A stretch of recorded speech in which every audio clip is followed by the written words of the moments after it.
মরুর বুকে ঘুরে বেড়ানো সেই ষান্ডারাও হয়তো মাথা উঁচু করে অবাক দৃষ্টিতে তাকিয়ে আছে। এ কি ঘটে গেল? একজন টাইগার সমর্থক হিসাবে এ লজ্জা রাখবেন কোথায়? যে ক্রিকেট নিয়ে বাংলাদেশ এতটা স্বপ্ন দেখে, সেই বাংলাদেশই আজ কি করে বসল? যে দলের কাছে একটি ম্যাচ হারাও ছিল অভাবনীয়, কল্পনার চূড়ান্ত সীমা ছাড়িয়ে সেই সংযুক্ত আরব আমিরাতের কাছে সিরিজ হেরে গেল বাংলাদেশ। তাই বলে আরব আমিরাতের কাছে সিরিজ হেরে যাবে, এটা কি মানার মতো? খেলা দেখে মনে হয়েছিল খেলা যেন বাংলাদেশ এবং আরব আমিরাতের মধ্যে নয়, খেলা চলছে বাংলাদেশ ও অস্ট্রেলিয়ার মধ্যে। হয়তো খুব বেশি দিন নেই নেপালের কাছেও এমন গোহারা হারবে বাংলাদেশ। হতাশ, পুরোই হতাশ।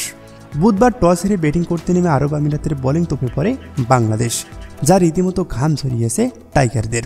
নিয়মিত যাওয়া আসার মিছিলে টপ অর্ডার তানজিদ হাসান তামিম 18 বলে 40 করল, বাকি টপ অর্ডার পুরোই ব্যর্থ। এরপর শেষ দিকে জাকের আলী অনেক কিছুটা করতে পারল, তিনিও ফিরে গেছেন 41 রানেই। শারজা ক্রিকেট স্টেডিয়ামে বুধবার এক পর্যায়ে 84 রানে পড়ে যায় 8টি উইকেট। এক পর্যায়ে চরম বিপর্যয়ে পড়ে গিয়েছিল বাংলাদেশ।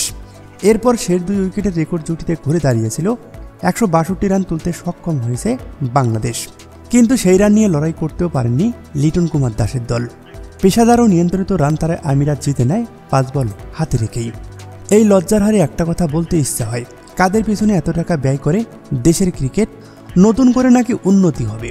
কবে হবে সেই উন্নতি? আর কবেই হুঁশ ফিরবে হর্তাকর্তাদের? কেন এই বাজে পারফর্ম?